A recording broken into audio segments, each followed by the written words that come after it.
안녕하세요. 오늘 청취자께서 보내주신 아주 특별한 자료, 성경 신명기 6장 6절과 7절 말씀을 가지고 좀 깊이 이야기 나눠보려고 합니다. 네, 반갑습니다. 이 구절이 가정에서의 신앙교육에 대해 던지는 메시지가 참 깊죠. 맞아요. 특히 그 중요성에 대해서 좀 파헤쳐보는 시간을 가져볼까 하는데요. 좋습니다. 자, 그럼 먼저 구절 한번 읽어볼까요? 네, 오늘 내가 내게 명하는 이 말씀을 너는 마음에 새기고 네. 여기까지도 의미가 깊은데 뒤에 더 구체적이죠. 네, 내 자녀에게 부지런히 가르치며 집에 앉았을 때에든지 길 갈 때에든지 누워 있을 때에든지 일어날 때에든지 이 말씀을 강론할 것이며. 와, 상당히 구체적이고 뭐랄까 일상적인 지침이에요. 그렇죠. 첫인상부터가 이게 보통 지침이 아니구나 싶죠. 가장 먼저 딱 들어오는 건 역시 그 신앙교육의 책임, 이게 명확하게 가정에 있다는 점이에요. 아, 가정 그리고 부모에게요. 네, 부모가 자녀에게 그것도 그냥 가르치는 게 아니라 부지런히 그리고 방금 읽으신 것처럼 모든 순간에요.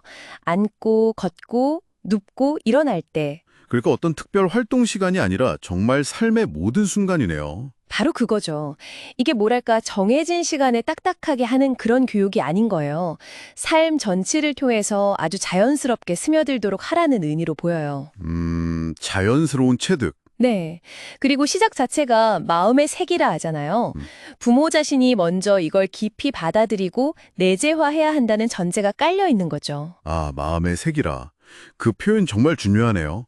단순히 머리로 아는 게 아니라 뭐랄까? 정말 신념의 일부로 만들어야 한다는 거군요. 그렇죠. 그래야만 자녀에게 부지런히 그리고 그 모든 순간에 이게 자연스럽게 흘러나갈 수 있겠죠. 억지로 하는 게 아니라. 그러면 여기서 부지런이라는 말이 좀 궁금해지는데요. 이게 그냥 자주 하라는 뜻일까요? 아니면 어떤 태도를 말하는 걸까요? 좋은 질문이에요. 이게 좀 보면 단순히 횟수만은 아닌 것 같아요. 날카롭게 하다 혹은 반복해서 가르치다 이런 의미가 있거든요. 날카롭게 하다. 네. 그러니까 자녀 마음에 깊이 새겨질 때까지 아주 명확하고 꾸준하게 가르치려는 어떤 의지, 노력, 그런 걸 포함한다고 봐야죠. 아하. 횟수뿐만 아니라 가르치는 그 질적인 측면, 그리고 부모의 적극적인 태도까지 다 들어있는 거군요. 맞습니다. 일상 속에서 그냥 흘려보내는 게 아니라 기회가 될 때마다 의도적으로 대화를 좀 이끌고 또 삶의 여러 경험들을 신앙의 눈으로 해석해주는 그런 노력이 필요하다는 거죠. 의도적인 노력이 필요하다. 그런데 동시에 그 장소가 집에 앉았을 때, 길 갈 때, 누워있을 때, 일어날 때 이런 지극히 평범한 순간들이라는 게 참 인상 깊어요. 네네. 그 점이 정말 중요하죠. 무슨 특별한 종교 의식이나 예배 시간이 아니라 그냥 생활 자체가 교육의 장이 되어야 하는 거잖아요. 바로 그거예요. 이 구절은 어쩌면 교육의 가장 근본적인 장소에 대한 관점을 보여주는 것 같아요. 가정 환경. 이게 개인의 가치관이나 신념 형성에 가장 강력한 영향을 미친다는 거죠. 아, 가장 강력한 영향? 네, 물론 현대사회는 학교도 있고 미디어도 있고 외부 영향력이 엄청 크잖아요. 그렇죠. 워낙 자극이 많으니까요. 그럼에도 불구하고 이 구절은 여전히 그 가정 안에서의 상호작용, 또 부모의 역할, 이게 자녀의 어떤 핵심적인 정체성을 만드는데 얼마나 중요한지를 다시 한번 생각하게 만들어요. 어쩌면 제도화된 교육 시스템이 줄 수 없는 그런 관계에 기반한 학습, 삶으로 직접 보여주는 교육의 힘을 강조하는 걸 수도 있겠네요. 네, 정확합니다. 청취자께서 이 구절을 통해 얻고 싶으셨던 그 통찰, 즉 가정의 역할에 대한 강조와 딱 맞아떨어지는 부분이죠. 그렇군요.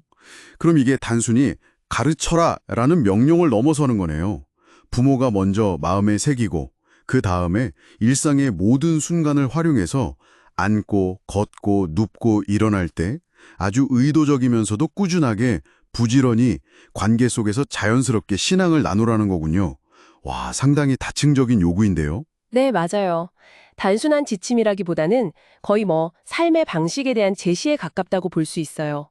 신앙이라는 게 특별 활동이 아니라 그냥 삶의 기본 운영체제처럼 작동해야 한다는 메시지랄까요? 삶의 운영체제라 흥미로운 비유네요. 이건 자녀 교육뿐만 아니라 사실 부모 자신의 신앙 성장에도 굉장히 큰 도전이면서 동시에 동기부여가 될 수 있는 부분이라고 생각해요. 정리해보자면 신명기 6장 6절에서 7절은 자녀 신앙 교육에 있어서 가정과 부모의 역할이 정말 절대적으로 중요하고 이건 일상생활 전체에 걸쳐서 부모가 먼저 내면화한 신념을 바탕으로 꾸준하고 의도적으로 이루어져야 한다.